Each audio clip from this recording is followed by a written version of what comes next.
Muy buenas tardes. Les doy la bienvenida a esta clase del diplomado en lógica jurídica que llevamos desde algunos días conociendo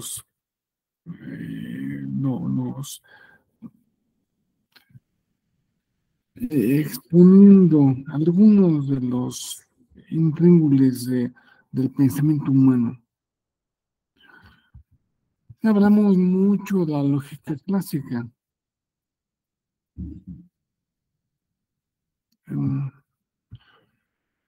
Y me voy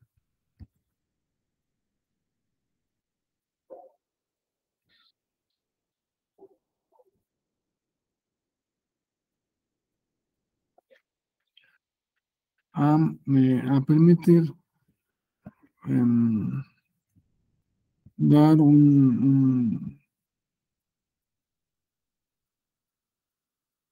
presentar una ventana, compartir.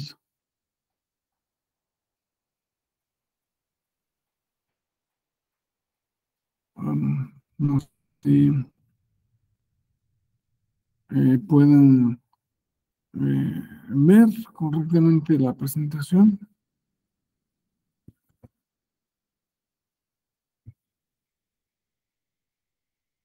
Ok, muy Sí, ya bien. vemos la presentación.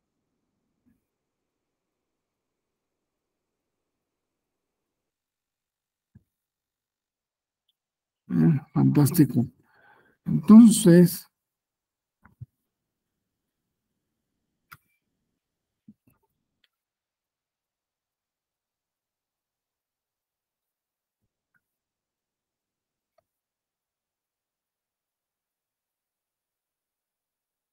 vamos a comenzar.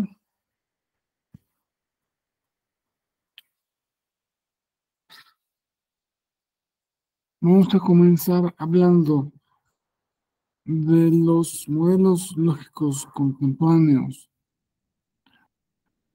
que serían las lógicas no clásicas y su vinculación con el derecho.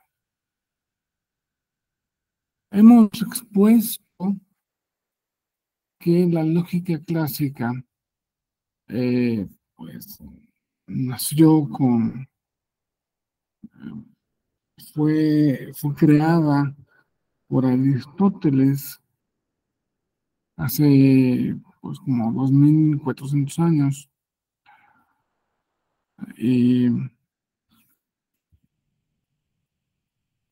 fue válida. Se le hicieron algunos cambios eh, con el tiempo, pero fue válida por muchos siglos. Esta, esta figura que tienen ustedes en pantalla les da una imagen más o menos de lo que nos vamos a referir en el resto de la clase. Lógica clásica, pues una lógica muy estructurada, una lógica de cuadritos, donde pues todo es blanco o negro, todo no sale del binario, todo es sí o no, verdad, verdadero o falso. No caben de ningún modo las consideraciones eh, aproximadas.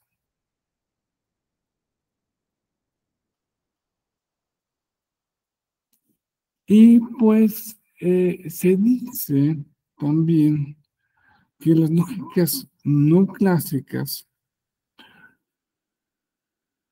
son lógicas no euclidianas. A ver si nos da tiempo para ver ese tema eh, particular.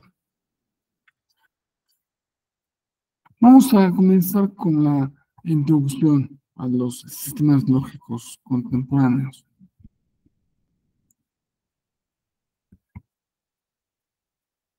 La lógica clásica,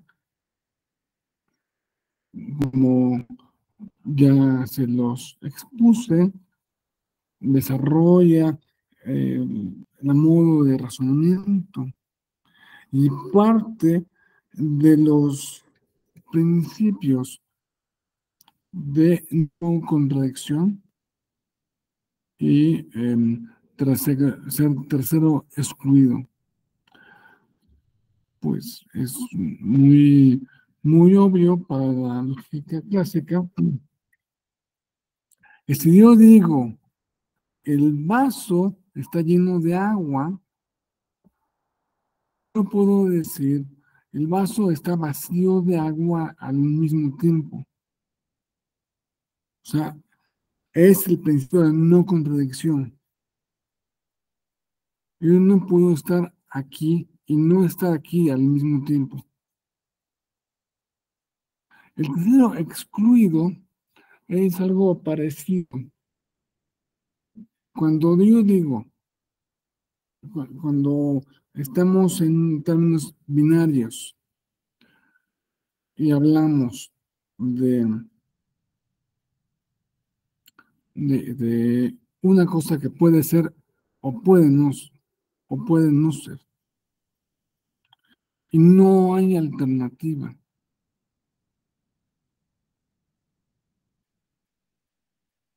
El ejemplo más evidente es, esta mujer está embarazada o no embarazada. No hay no hay tercera opción. No puede estar medio embarazada, ni medio no embarazada. Es una u otra. Así se desarrolló por cientos de años la lógica clásica y se aplicó al pensamiento.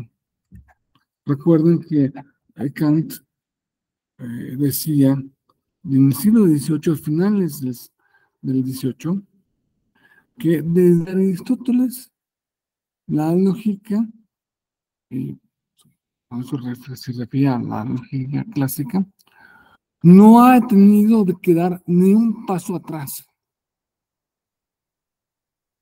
No ha tenido que reformarse ni una palabra. Lo que hizo Aristóteles fue elaborar un esquema completo y no podemos salir de ahí, no se ha salido de ahí. Bueno, a partir de Kant, ya en el siglo XIX, empiezan otros tipos de lógica. Vamos a ver la lógica dialéctica, la lógica matemática, a finales del siglo XIX, a principios del XX. Sobre todo en el siglo XX surgen nuevos sistemas lógicos, alternativos a la doctrina clásica. Sistemas intuicionistas, difusos, paraconsistentes, que tienen la virtud de flexibilizar los axiomas clásicos y vaguedad,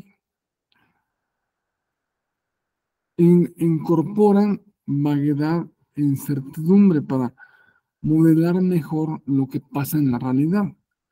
porque la realidad en pocos casos es blanco y negro. En el caso de una mujer está embarazada o no está embarazada, pues sí, claro, es blanco y negro, punto.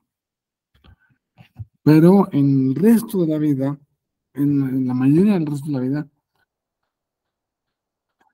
estamos en realidades aproximadas que pueden ser, pueden no ser, pueden medio ser. El, el que atropelló a esa persona puede no ser tan culpable porque la atropelló solo con, o sea, se le dio solo un golpe con el espejo retrovisor. O sea, no estuvo tan fuerte el golpe. O sea, le aplicamos la misma condena que se le aplica si lo hubiera investido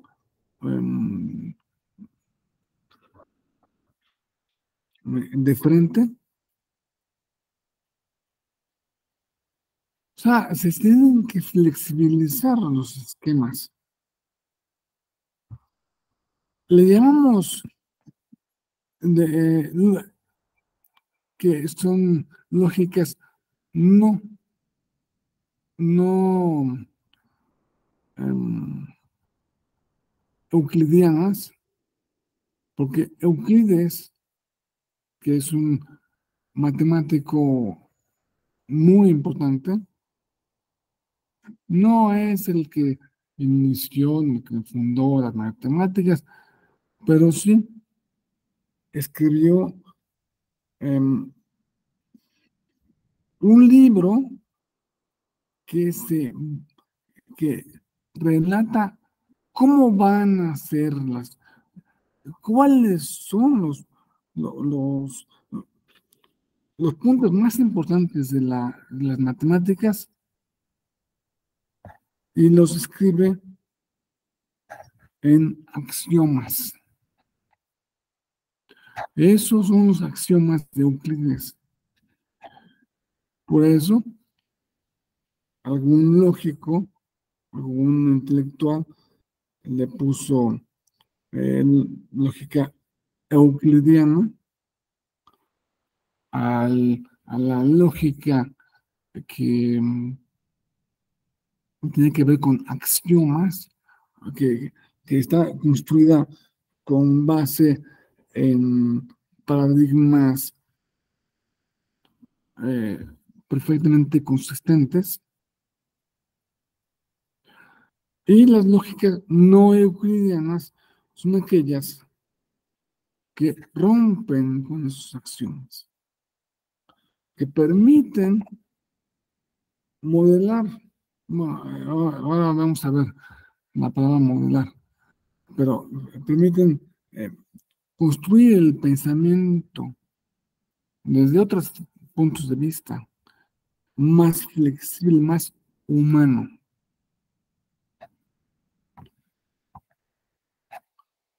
Esto significa que la lógica clásica ya se fue al diablo, que ya la metimos en un bote de basura, ¿no?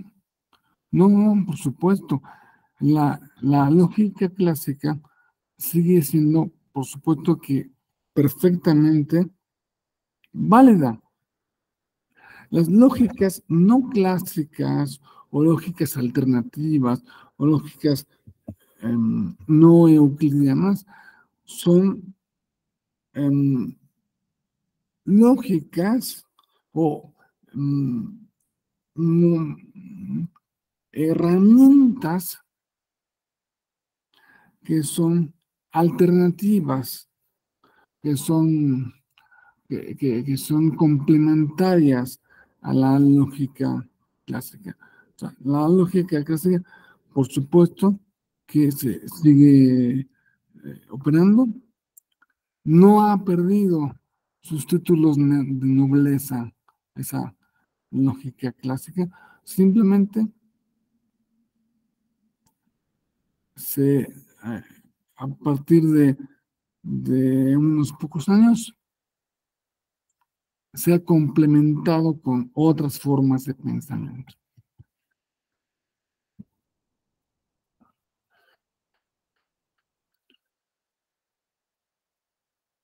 Hubo en el siglo XX una proliferación de muchos sistemas lógicos, muchos intelectuales crearon una infinidad de sistemas lógicos.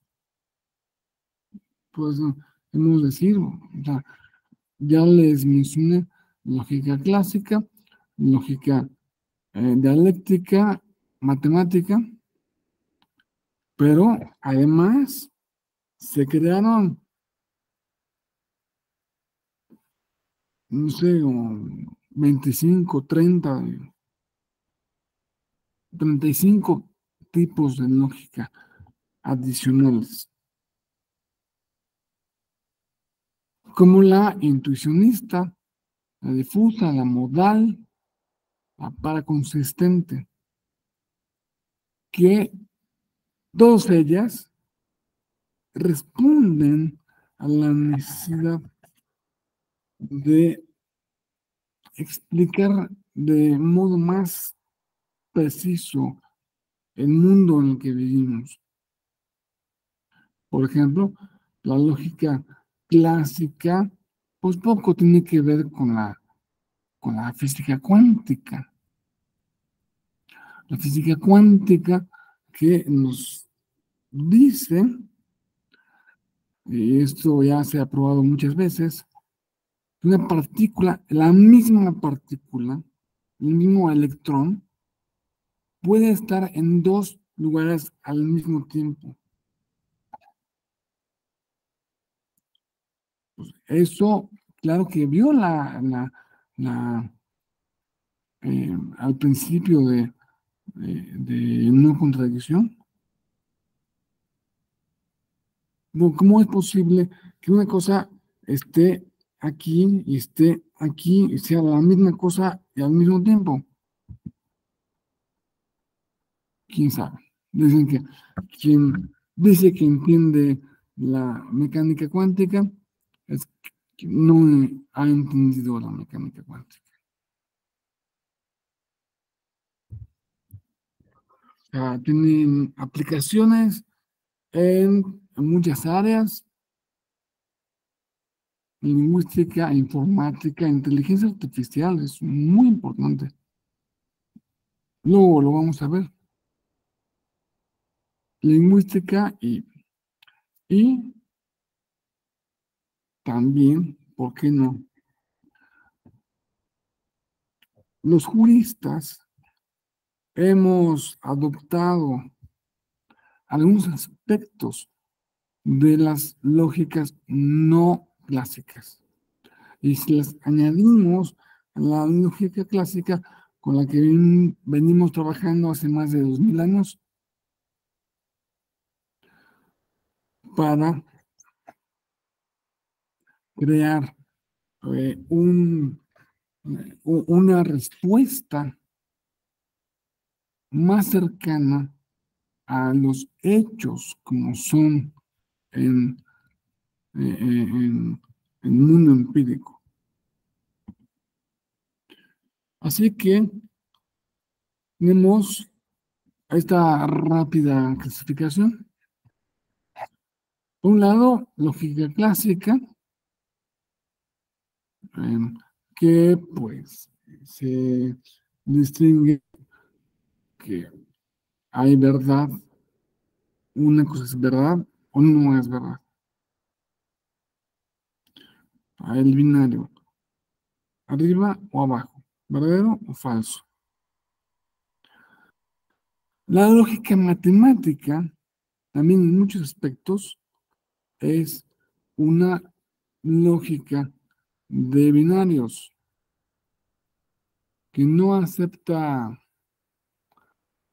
no acepta aproximaciones. Ahora, en medio tenemos a la retórica, entendiendo como, bueno, la retórica es una manera de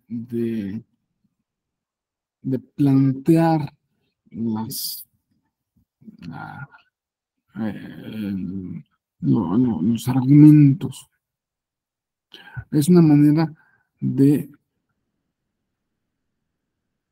eh, la, la retórica intenta convencer al interlocutor. Se basa en el convencimiento, no en la lógica clásica. No es eh, una, clásicamente, pues tú tienes verdad, tú tienes razón o no tienes razón. En cambio, un retórico puede ser que te trate de convencer de algo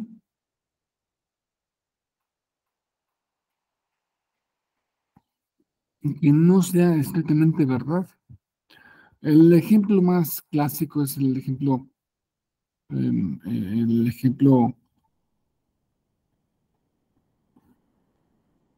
de el retórico que dice que va a la eh, Ágoras de Atenas un día a defender la existencia de la verdad. Y al otro día, él mismo va a defender la inexistencia de la verdad. Eso es más o menos la retórica. Puede ser que ustedes entiendan que la retórica es decir mentira, el arte de decir mentiras. No es exactamente eso, es el arte de decir las cosas de una manera convincente, no de manipular, no de colar una falsedad. Bueno, la retórica está en el punto medio entre la clásica y en las lógicas no clásicas, porque la retórica,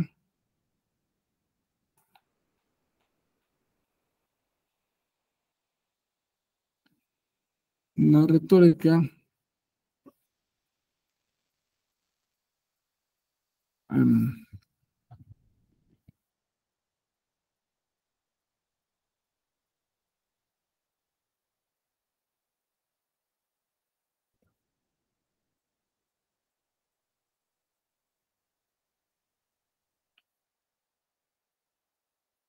sí puede usar para convencer, sí puede usar de aproximaciones, de, de argumentos que tienden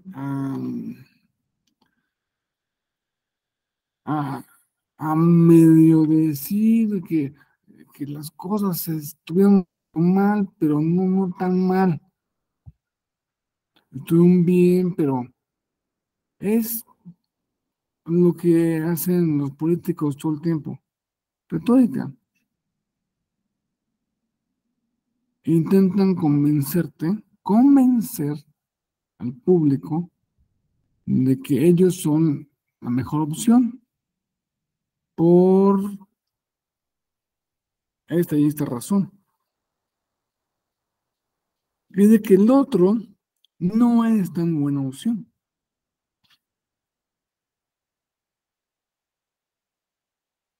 por algunas tipo de razones que pueden acercarse o no acercarse a la verdad. Pueden ser mentiras, pueden decir exageraciones, lo más común es que se digan exageraciones. En cualquier plano, lo común es exagerar o minimizar. También puede ser hasta peor, ¿no? Ah, no, no fue una masacre. Fue unas cachetadas ahí. ¿Cómo?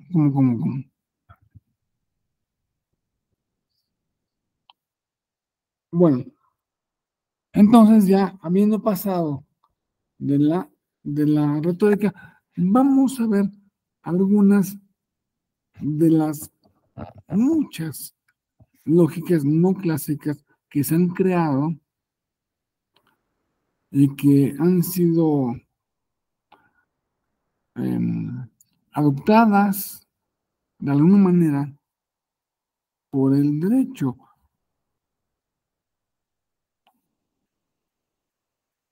Bueno, um, la- aquí, aquí está la lógica dialéctica. La lógica dialéctica es usada en el ámbito eh, de, este, de la doctrina.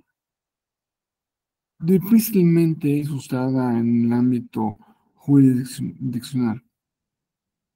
Puede ser algo muy abstracto. Pero en cambio, lo que sí se usa, aparte se usa constantemente en el ámbito jurisdiccional, en la lógica difusa. La lógica modal en algunas sentencias se incorpora para darle solidez lógica a la resolución. También tenemos la lógica intuicionista, la probabilística y la paraconsistente. Bueno, vamos a ver algunas de estas. Bueno, con estas 5 pueden agregarle muchas otras lógicas no clásicas. Lo principal es la flexibilidad,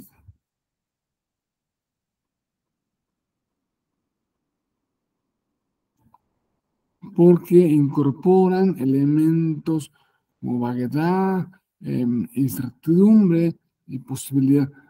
Oye, que antes del siglo XX los juristas em, no aplicaban eh, soluciones aproximadas. Sí, sí, pero siempre con el modelo con el modelo binario, de verdadero o falso.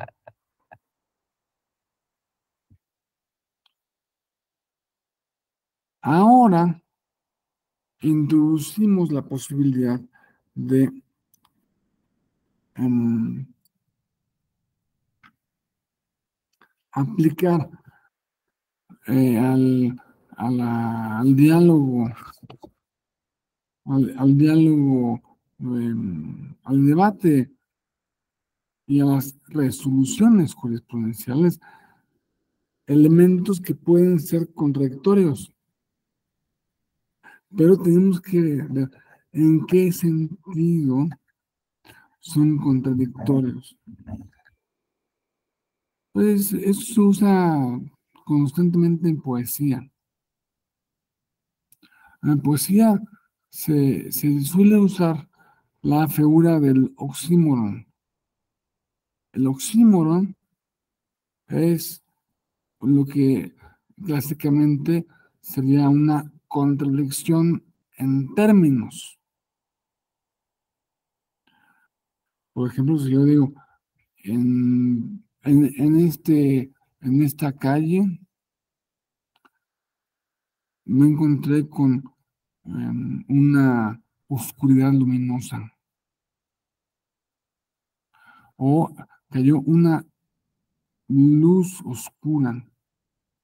Bueno, si es luz, no es oscura. Si es luminosa, pero con esto,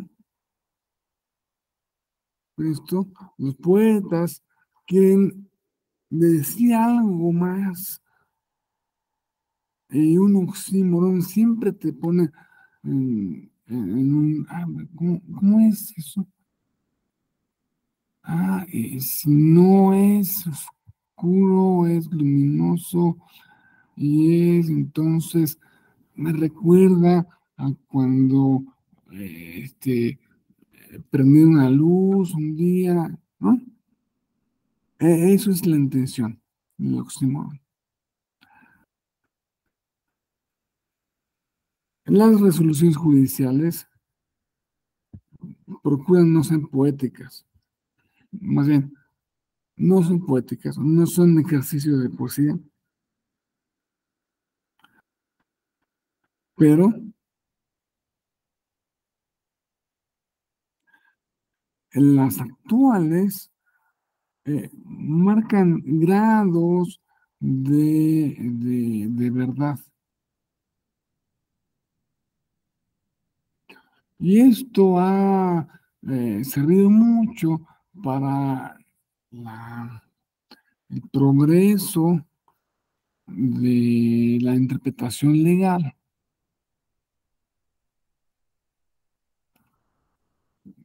El, el ejemplo más, un ejemplo, ustedes me dirán otros, seguramente tienen otros,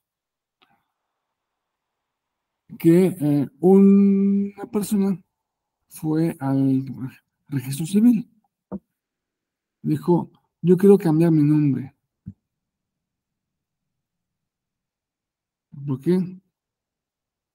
En el acta de nacimiento aparece que soy Juan Pérez, pero desde hace 3 semanas que me hice una operación de reasignación de sexo, de género, ya no soy Juan Pérez, soy Marta Pérez. Y quiero que todo el mundo que me conoce como Marta Pérez. Entonces, el,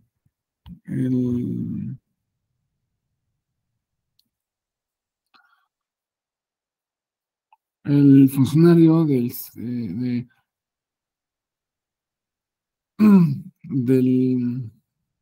registro civil consultó la ley y dijo, no, pues no se permite cambio de nombre. Digo, por ese motivo. O sea, los cambios de nombre solo son permitidos cuando no hay error, cuando hay otros, otros motivos, y tú no entras en ninguna de las causales. Entonces, el funcionario del servicio civil, del registro civil, puede hacer dos cosas. La primera es, no, no es posible.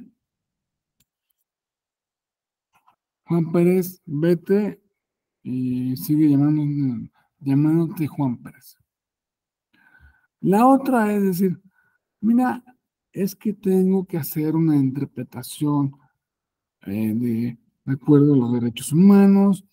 Entonces, si esta persona se quiso cambiar de género, yo, yo como responsable del registro civil, también tengo la obligación de hacer lo posible para eh, reasignar su género y cambiarle el nombre a uno más cercano al género que él mismo se autodesignó.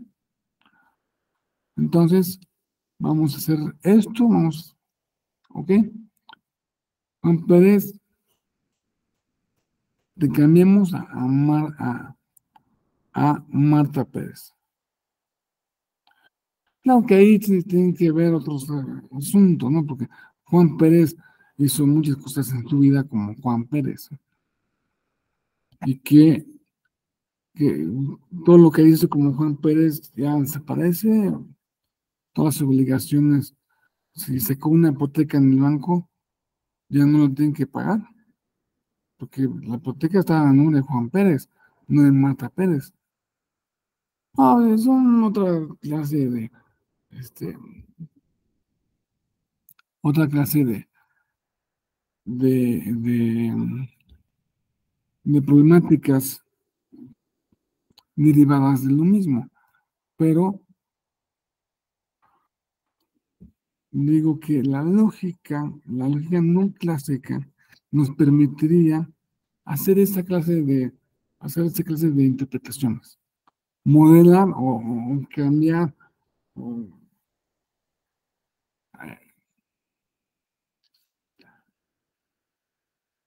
interpretar las leyes de un modo determinado, lo cual enriquece, no nula, pero enriquece, repito, la capacidad de análisis lógico que teníamos según la lógica clásica. No deja de existir la clásica.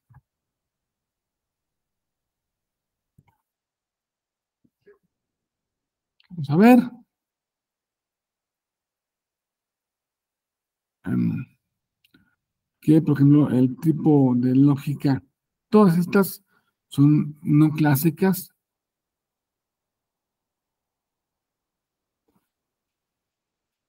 Podemos ver la lógica modal, que analiza la posibilidad de la necesidad. O sea, es una manera de expresar los predicados, las, las sentencias lógicas a través de unos signos, signos que ya veremos de qué modo se pueden utilizar. La probabilística, que incorpora probabilidades, elementos contingentes, pues a lo mejor sí, y eso es muy útil en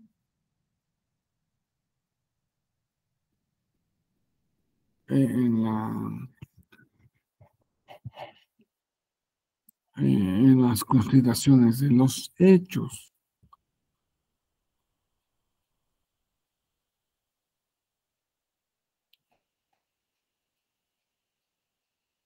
Por ejemplo, le da al juez la capacidad de hacer razonamientos de qué es lo más probable que pasó según los elementos que tienen en el expediente. Pues lo más probable es que pues no te hayan pagado eh, o no haya, eh, sí, si todos los demás candidatos cumplieron esta obligación y este no cumplió esa obligación, por pequeña que sea, no me puede decir que no la cumplió porque no sabía, porque otros, otros 50 candidatos sí que la cumplieron y sí, sí supieron. ¿Cómo es que tú no sabes?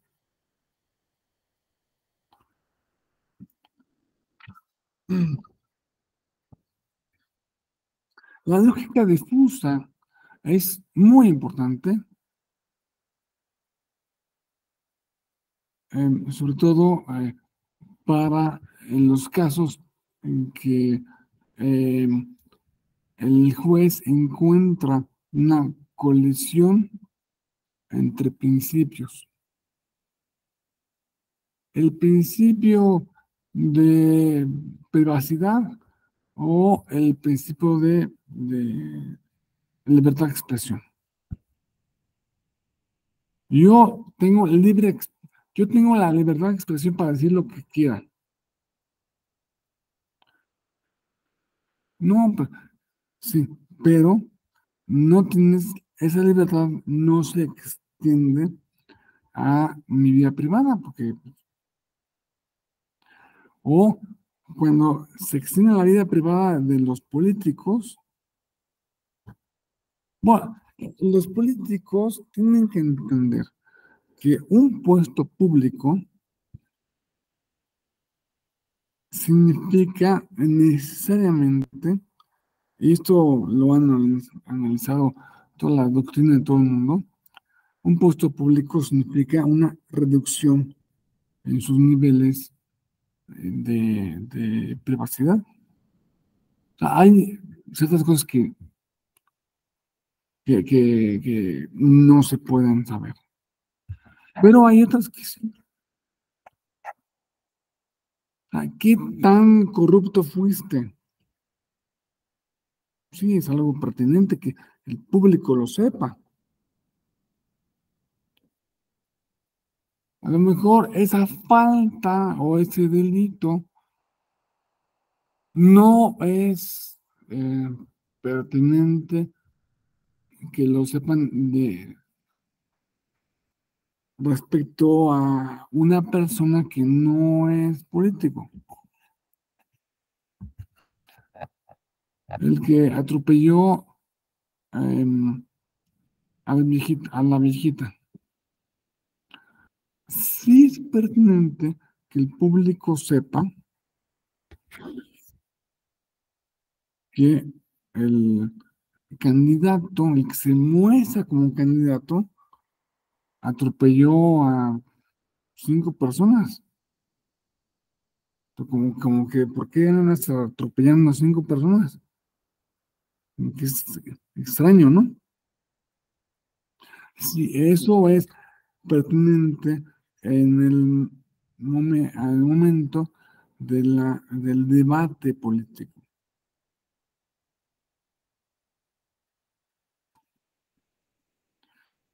Y pues la paraconsistente es un tipo de lógica que acepta contradicciones sin volverse trivial, o sea que acepta que el culpable estuvo y no estuvo aquí. O sea, como mm, eh, el partido sí organizó en la asamblea,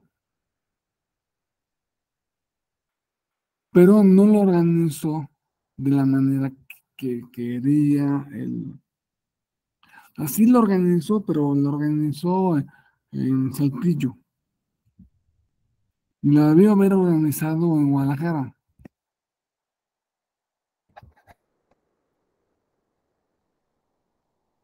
Entonces, estos tipos de análisis lógicos, sí, sí, esos tipos de armas lógicas, sí son pertinentes para para la persona que va a decidir de un eh, caso litigioso.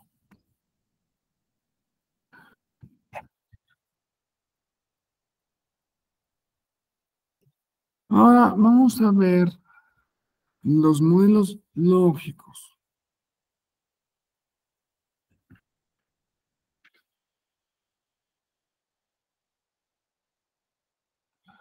Los modelos lógicos es la frase modelo lógico se usa más en matemáticas, se usa más en física, en química. En las ciencias sociales se usan mucho menos o de un modo eh, muy analógico. No, no es lo mismo.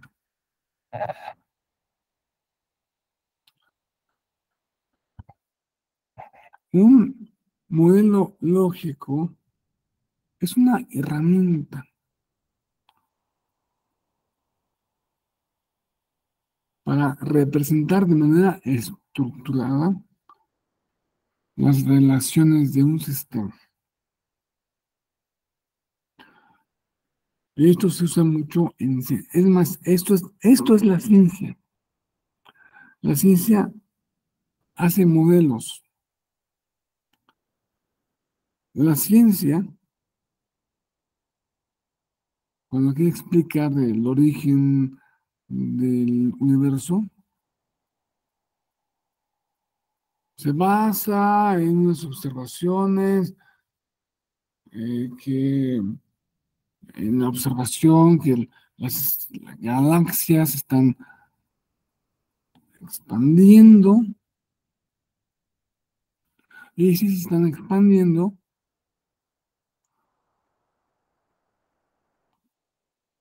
necesariamente antes no estaban tan lejos, antes están más cerca y más cerca y más cerca y más cerca y más cerca, sí, hasta que llegó un momento en que debió haber habido un, una partícula fundamental que se expandió, lo que algunos llaman la explosión, el Big Bang. Pero el Big Bang no es una cosa que se haya visto. Nadie ha visto el Big Bang.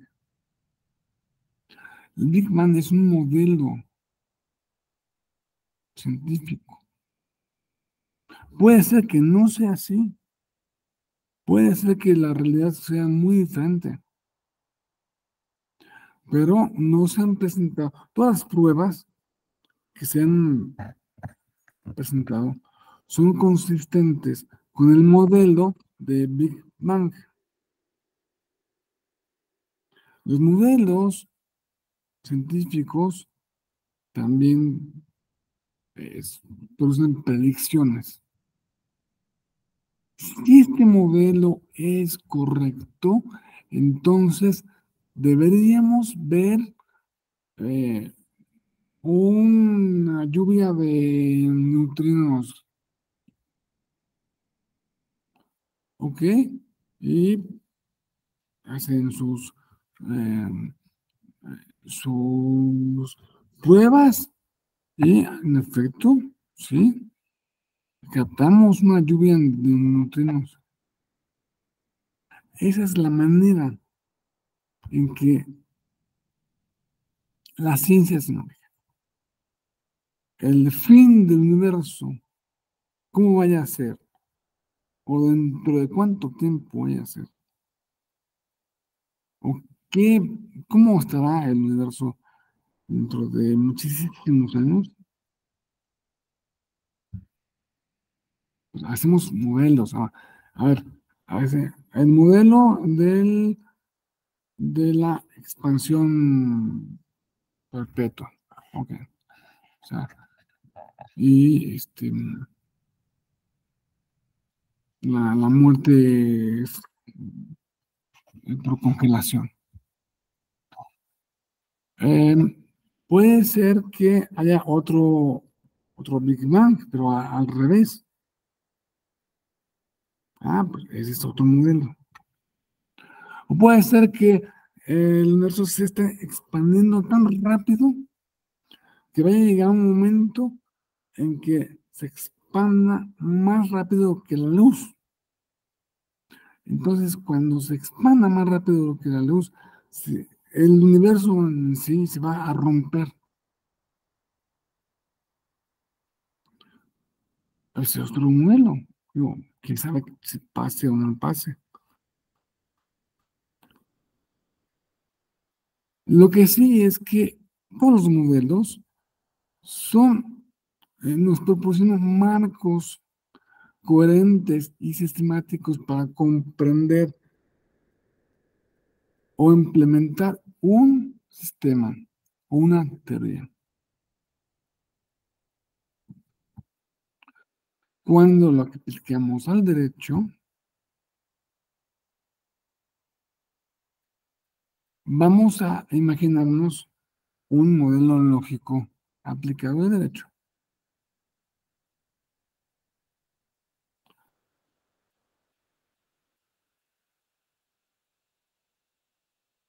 Las leyes electorales definen quiénes pueden votar en unas elecciones.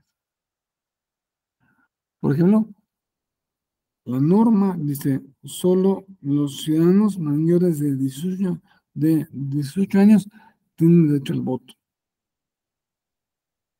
Esto se representa en lógica proposicional, donde B o votante es el ciudadano con derecho al voto y M es mayor, ¿no? Mayor a 18 años. Entonces, eh, se, mm, se puede configurar como B y M y con las dos rayas, con una raya que una flecha, una doble flecha, que significa que tiene una relación B con M. De de ese modelo lógico se pueden desprender inferencias, como Juan tiene 25 años, por tanto Juan tiene derecho al voto.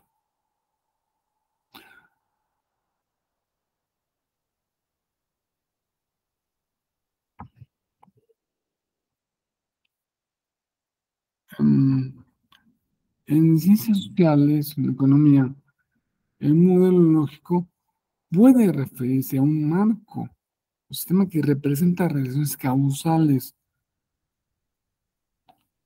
o correlativas en las diferentes partes del sistema. Este modelo lógico también sirve para detectar inconsistencias. Por ejemplo, decir mayores de 16 años pueden votar. Pues se contradice con los mayores de 18 años no pueden votar.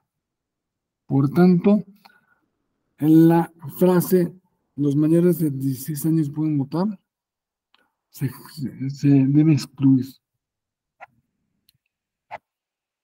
Estos otros conceptos se pueden modelar para elegibilidad de candidatos, financiación de campañas, resultados electorales, etcétera. Y si nos damos cuenta, las leyes mismas en sí contienen modelos lógicos. Y esto es representar de modo, si las leyes son modelos lógicos, se pueden representar las leyes mismas en términos de, de, de lógica modal. Una ley entera podría representarse así, pero sería poco incomprensible.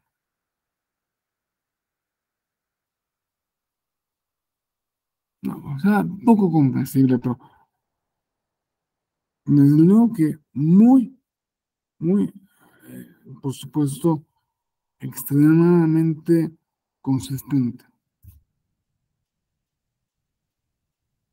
Es rigor. Los modelos lógicos nos permiten analizar de forma clara y rigurosa los distintos aspectos de los sistemas. Por ejemplo, el programa.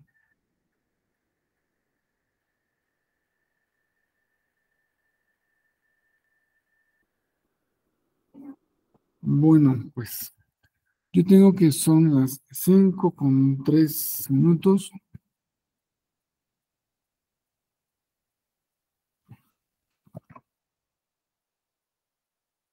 con 4 minutos.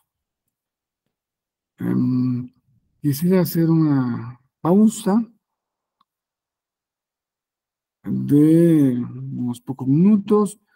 A las, ¿qué les parece si estamos aquí de vuelta a las 5:15? Pueden apagar sus cámaras y Muchas muchas gracias, gracias. profesor.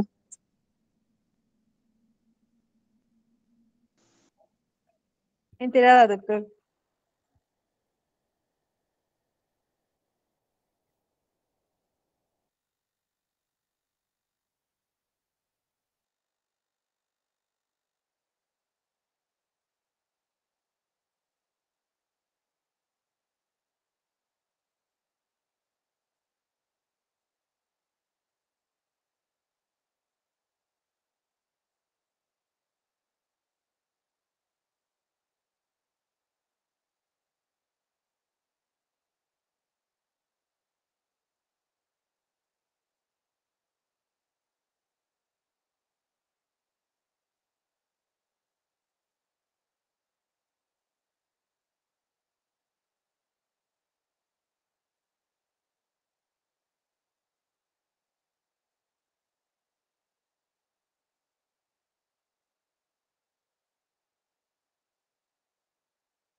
Bueno, ya regresamos.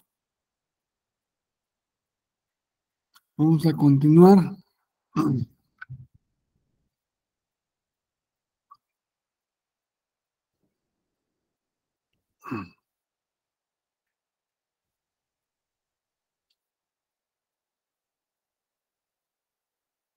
a continuar con la exposición. Bueno, este ejemplo de modelo lógico en el derecho electoral, aplicando la lógica modal, es un ejemplo que pues ustedes a lo mejor se lo encuentran en alguna en alguna eh, en algún artículo de doctrina. Difícilmente se lo van a encontrar en la sentencia. Las lógicas no clásicas que se aplican a sentencias son más bien las relacionadas estrictamente con la argumentación. Hoy me estoy refiriendo a la lógica difusa principalmente y a otras, a la lógica probabilística.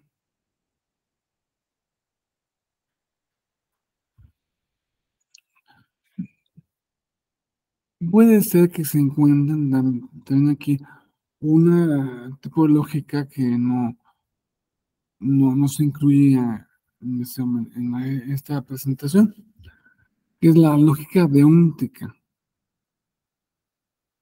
que, que trata de los deberes, o sea, se ocupa de los deberes, las provisiones, y hasta qué punto llega un deber, hasta qué punto llega una provisión. Si los deberes o provisiones tienen que, que aplicarse y en qué momento y cuándo, y eso nos lo nos ayuda a configurar un modelo de respuesta, la lógica deóntica.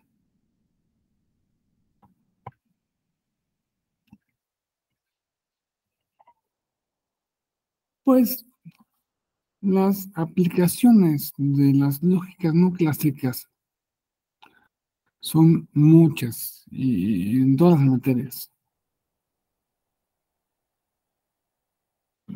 Pensemos en algo que está muy de moda ahora, y es la inteligencia artificial, ¿no?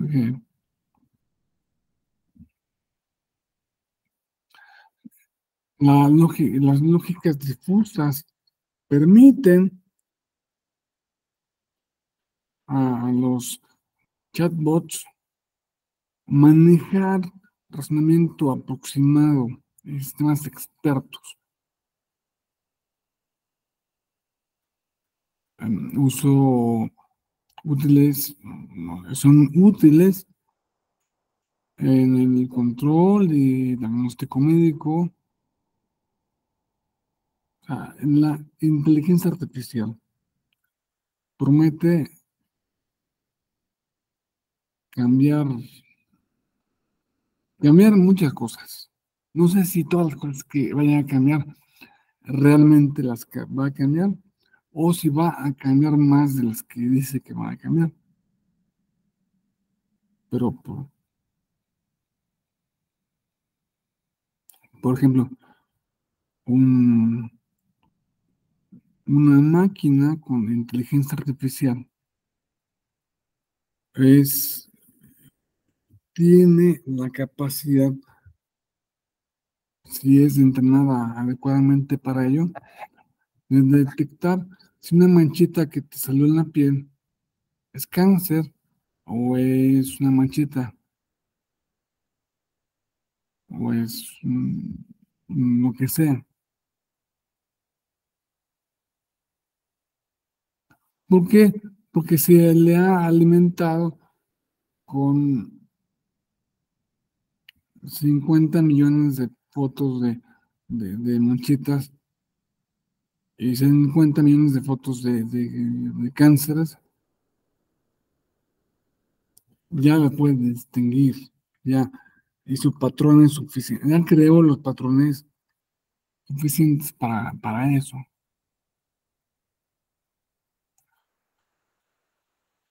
La inteligencia artificial también se vale en una parte de la lógica modal,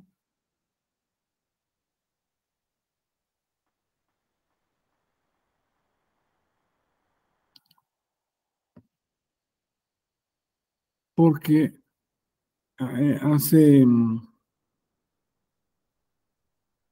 se basa en se alimenta lo que las redes neuronales le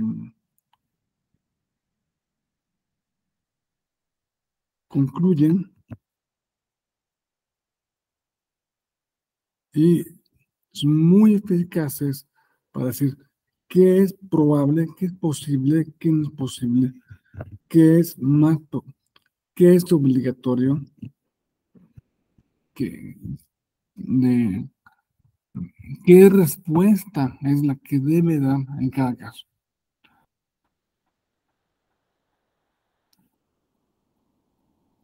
Y manejan lógicas para consistentes para evitar resultados absurdos. Muchas veces ustedes han visto que mucha gente se va al chasco de que, pues me dice esto y se contradice, y me dice esto, pero esto es absurdo. Bueno, están en entrenamiento todavía. Respecto en lo que se refiere a las inteligencias artificiales, todavía estamos en el comienzo del comienzo del comienzo de lo que va a llegar a ser. Usan otras lógicas como las polivalentes, temporales,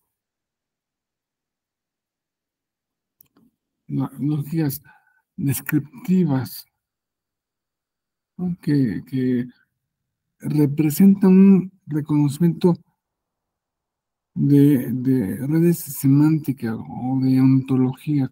Hacen cosas muy complicadas. Las lógicas inductivas las realizan para generar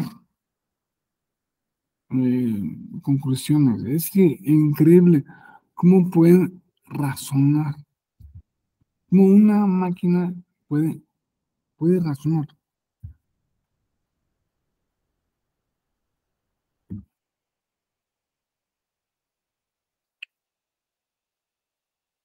Esto obviamente provino de un largo aprendizaje automático.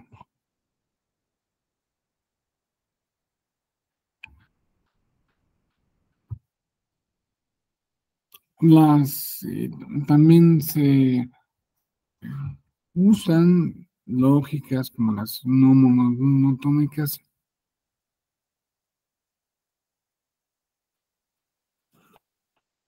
que les ayudan a tener un razonamiento más próximo al razonamiento humano habitual.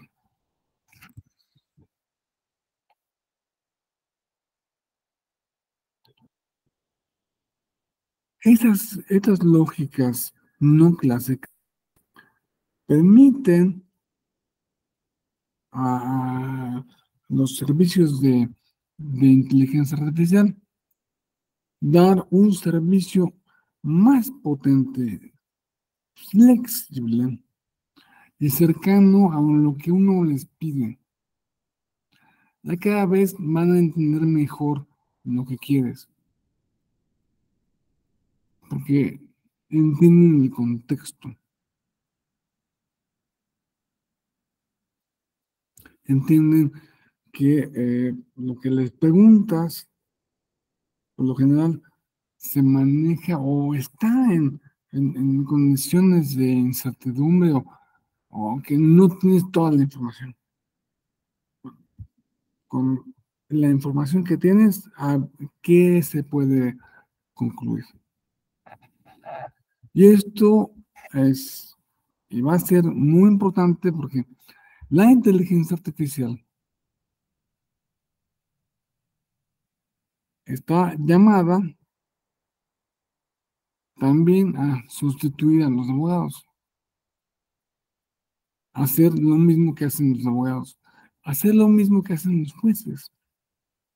Ya hay servicios de inteligencia artificial que pueden hacer perfectamente demandas y procesar 800,000 demandas y darles una respuesta aproximada.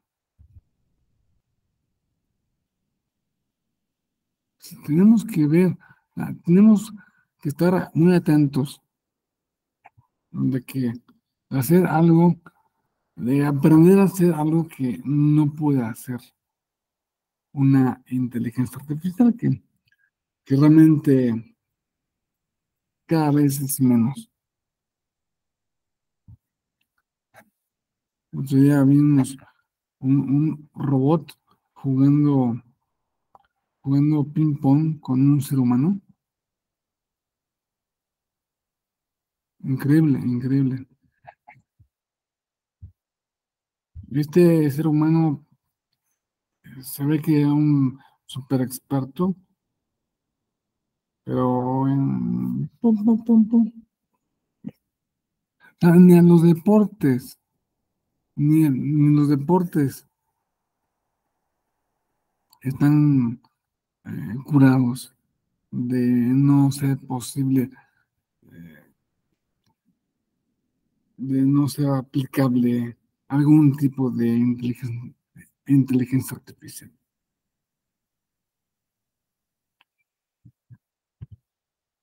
En la lingüística, las lógicas no clásicas se usan para representar conceptos graduales, en semántica, por ejemplo, aproximados. Em, ¿Qué tan cierto es que, o qué está diciendo exactamente este párrafo? Bueno, pues, este párrafo, analizado por la lingüística, pues puede usar la lógica clásica y un montón de otras lógicas. Obviamente que no va a utilizar la lógica matemática, pero sí, sí, las va a usar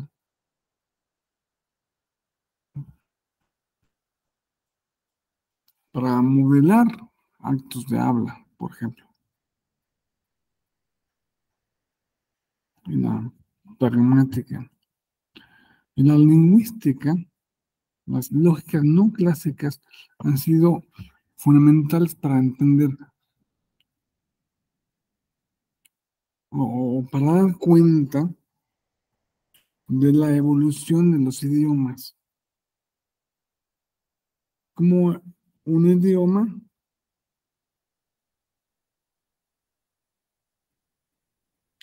va evolucionando y cómo es posible que haya incorporado una palabra que no estaba en su lista de palabras.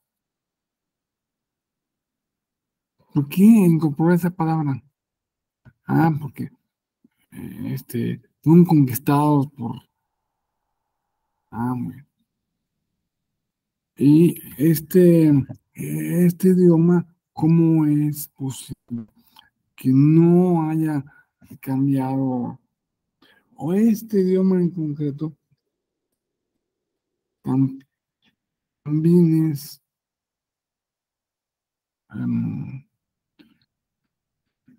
también se puede analizar a través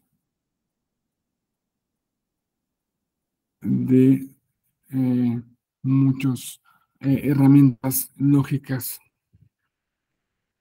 todos tipos de herramientas lógicas. De filosofía, por favor,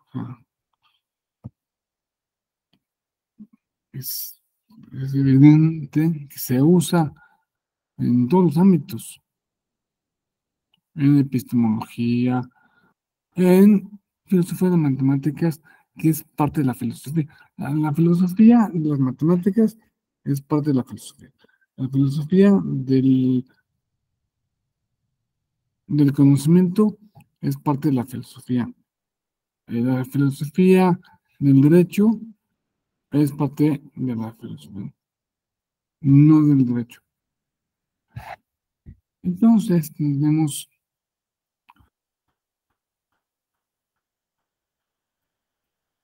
un gran número de aplicaciones, por ejemplo, también los modales,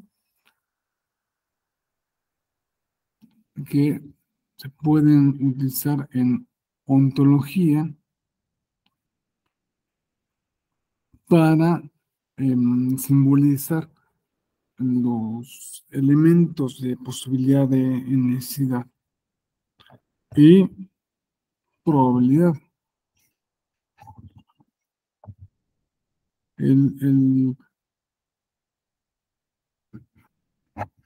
La incorporación de la probabilidad en la filosofía es relativamente reciente y es una cosa que nos permite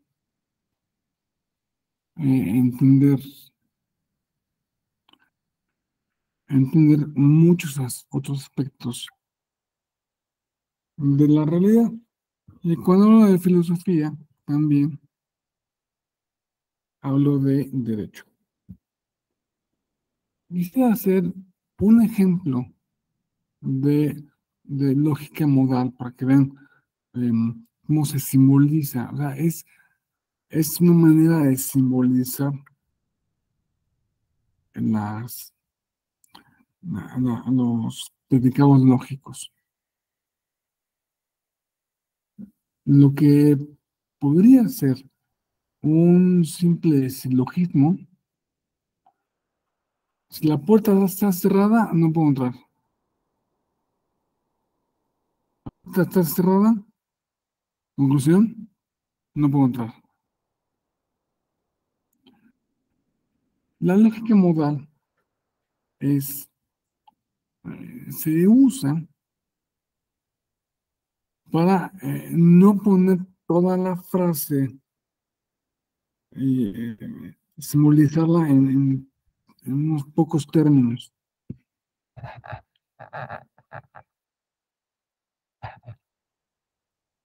Es el P, flecha, negación Q. La puerta está cerrada, entonces no puedo entrar. La flecha es Entonces,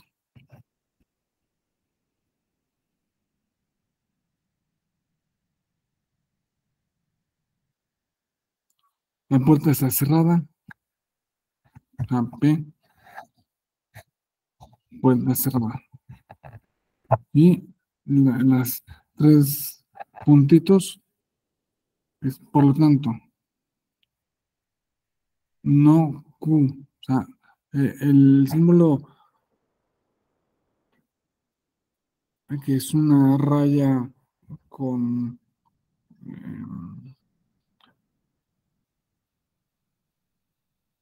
horizontal con una pequeña raya vertical hacia abajo es no. Si P no Q, ok, pasa que P, por lo tanto, no Q. Entonces, es la lógica modal se puede utilizar para expresar una gran variedad de razonamientos que no se pueden expresar de la misma manera y con la misma solidez y rigidez que en la lógica clásica.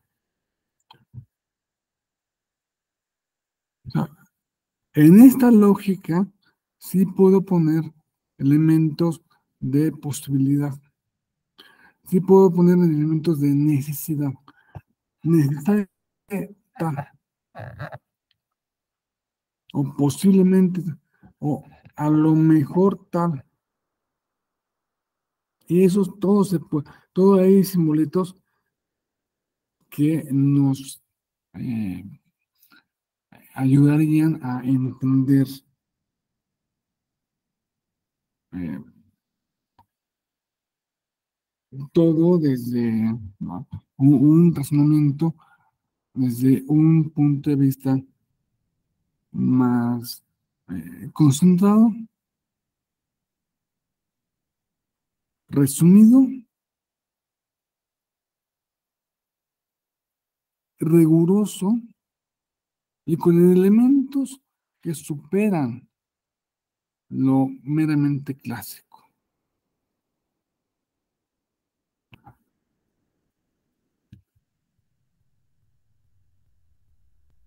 ¿De qué modo vamos a utilizar las lógicas no clásicas en el derecho?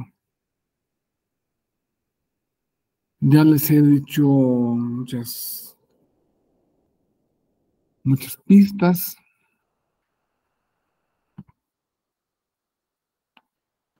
pero aquí vamos a concentrarnos en el manejo de contradicciones normativas.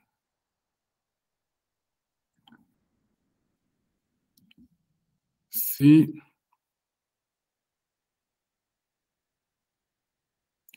las lógicas no clásicas entregan herramientas argumentativas dentro de la argumentación a los juristas para el análisis normativo y en los casos de antinomias y principios enfrentados. Son muy útiles, muy, como dicen los españoles, muy, pero que muy útiles para analizar las colisiones de principios.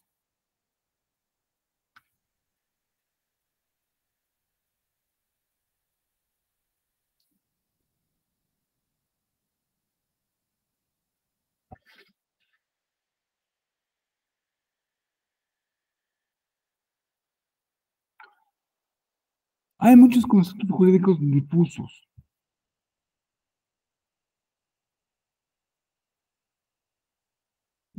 Ay, estos ejemplos, en el derecho penal hay muchísimos, como daño sustancial o pena excesiva, culpa leve.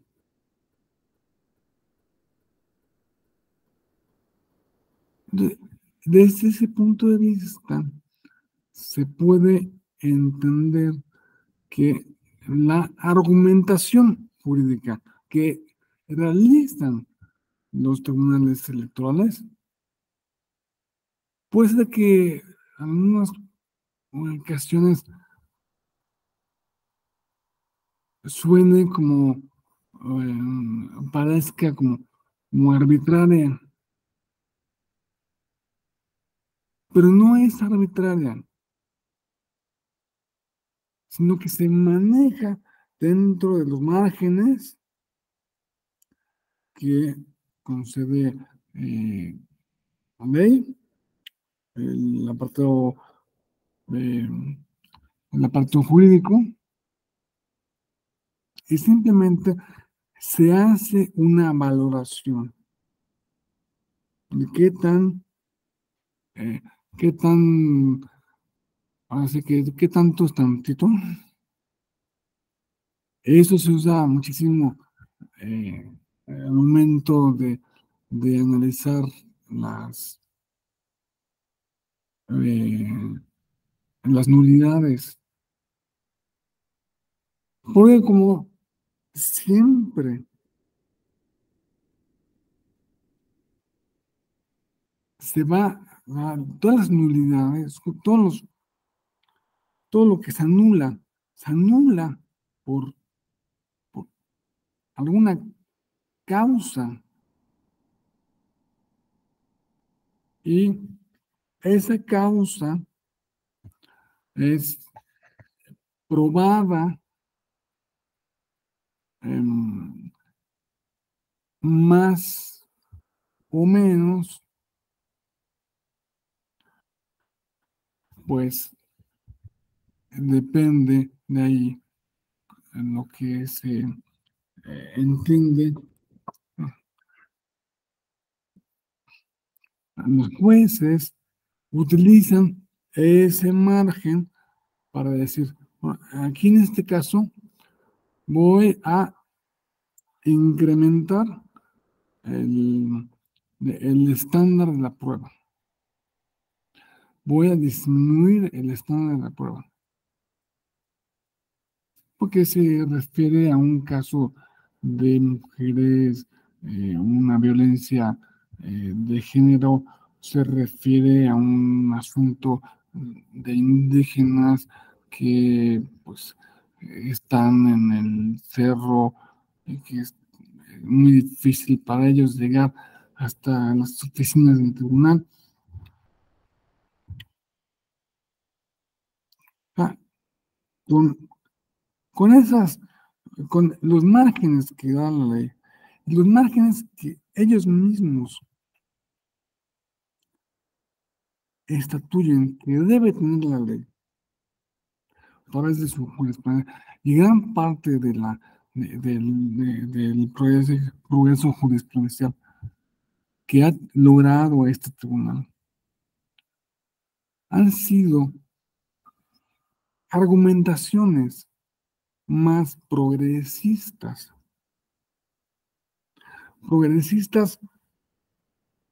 dentro de los márgenes permitidos, dentro de los márgenes que la misma legislación permite.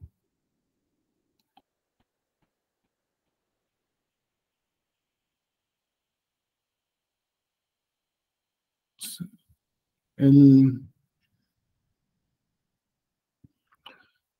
el, el uso de, bueno, la evaluación de conceptos jurídicos difusos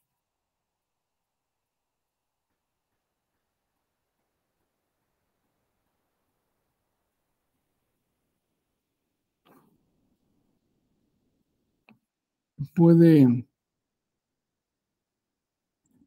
hacerse a través de la lógica difusa, o hay otras que se llaman lógicas multivaluadas dentro de las muchas lógicas no clásicas que se han propuesto.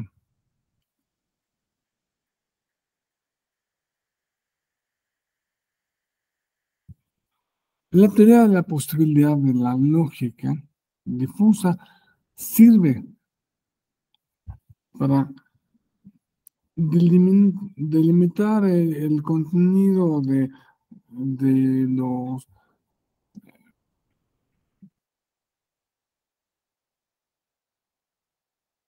mm, conceptos que pueden resultar vagos,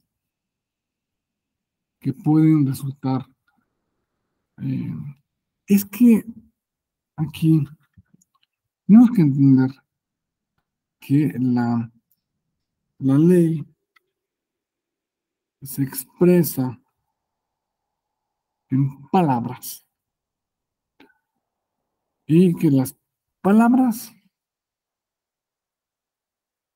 esto es una cosa que pues tiene el lenguaje humano, es inevitable, lo tienen todos los idiomas contienen un grado de vaguedad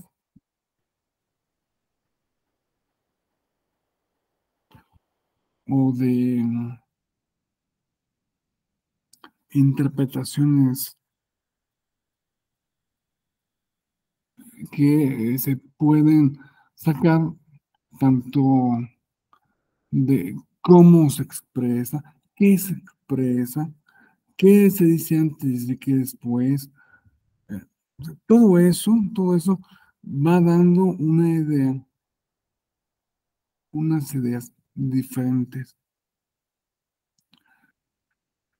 Entonces, todo el lenguaje humano, en cierto modo, es difuso y es inevitable que sea así. Es la manera en que procesa nuestro cerebro. No somos computadoras que procesen de una manera así matemática. No, no, pues siempre, siempre, siempre nos manejamos en la ambigüedad. Y la ley son palabras, la ley contiene un grado determinado de, de vaguedad, la jurisprudencia, las sentencias, todos tienen, todas son, todas admiten interpretaciones en un, un sentido u otro.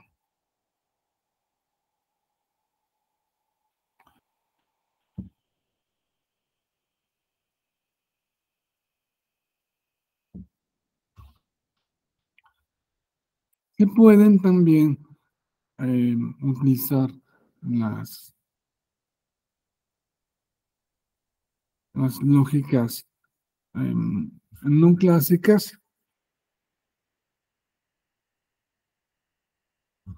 como aquellas que utilizan los operadores y o no, que es los que se utilizan en las búsquedas booleanas. Yo quiero que me digas em, yo quiero saber todos los libros sobre México, pero que no me salga Estado de México, que tampoco me salga Ciudad de México. Esos operadores nos permiten y permiten al jurista derivar conclusiones razonables, aunque parten de lo ambiguo y vago que es todo el idioma humano.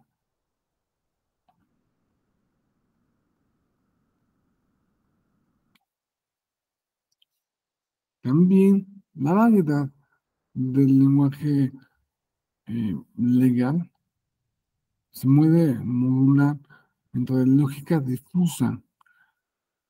El sentido de que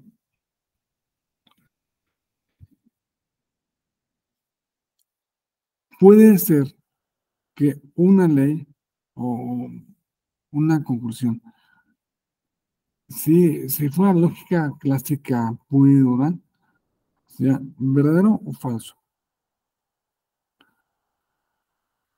Aquí hay que buscar, cuando tenemos un concepto jurídico difuso, por ejemplo, en nuestra materia electoral, es difuso realmente cuando debe anularse un voto particular. Si el votante tachó y se salió un poco del emblema del partido, o salió mucho el emblema, o un centímetro y medio, 3 centímetros, llegó hasta la otra hoja, llegó hasta la parte de, entonces, bueno, a ver, es un concepto difuso, que lo vamos a tratar según, pues, eh, como otros muchos conceptos difusos, los podemos explicar a través de la teoría de conjuntos.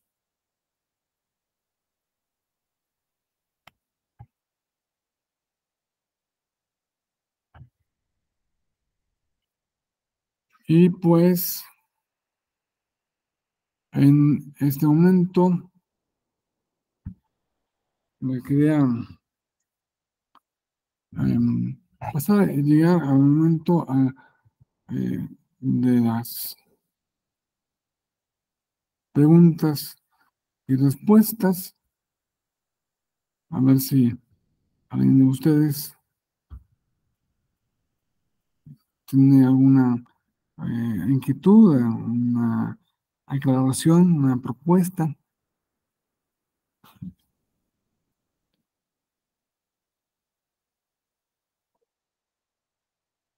Carlos, adelante. Gracias, doctor. Buenas tardes. Buenas tardes a todas y a todos. En relación a este último punto que mencionó sobre la teoría de conjuntos, ¿cómo es que si puede abundar un poquito más, doctor? ¿Cómo esta teoría de conjuntos incide sobre la lógica jurídica, doctor? Lo ubico mucho en la parte de la lógica matemática, ¿no? La teoría de conjuntos, pero Sí, para claro. nuestra lógica jurídica, ¿cómo aplicaría, doctor? Si nos hace favor. Gracias. Pues sería esto eh, se engloba dentro de la argumentación. Entonces, bueno, a la hora de argumentar, pues, puede ser, ¿no?, que se incluya unos conjuntos. A ver, cuando hablamos de conjuntos en ese sentido, hablamos de conjuntos difusos, de conceptos jurídicos difusos, de que pues no es tanto, pero tampoco es tan, ¿no? Esta clase de argumentación tiene lugar más en la doctrina, que pueden utilizarse también en las exposiciones de motivos, de las leyes. Hay, no voy a decir millones, pero sí miles de exposiciones de motivos que dicen, pues, tienen dibujitos, porque el objetivo es convencer. El objetivo es persuadir. Y pues se persuade usando herramientas lógicas, tanto de un tipo de lógica como de otra. Sí, pero sí, en efecto, sí, esa de la herramienta de elementos de lógica de conjuntos es algo meramente matemático que se puede utilizar, repito, o se ha llegado a utilizar en, en, en en la doctrina y en las exposiciones de motivos de las diferentes legislaciones. Bueno, no sé si con esto ha quedado respondida la respuesta a la pregunta. Sí, doctor, gracias. Sí, hay, así como en la teoría de conjuntos hay conjunción, ¿no? En la argumentación, pues se pueden conjuntar argumentos de una y otra parte, ¿no? Y se comparten algunos elementos de ambas argumentaciones, ¿no? O también de la intersección, ¿no? Entonces, nada más quería que nos precisara y bueno, sí, hay muchas cosas de las matemáticas que no solo son lógicas, sino también pueden ser jurídicas en cuanto a la argumentación. Gracias, doctor. Muy bien. No, pues, te agradezco a ti.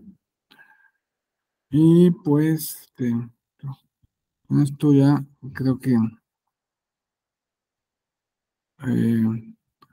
procedemos a despedirnos y nos veremos en la siguiente clase o en la siguiente actividad de la Escuela Judicial.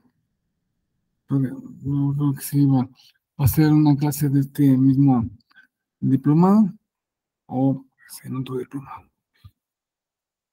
en otro evento. Agradezco mucho su presencia. Hasta luego.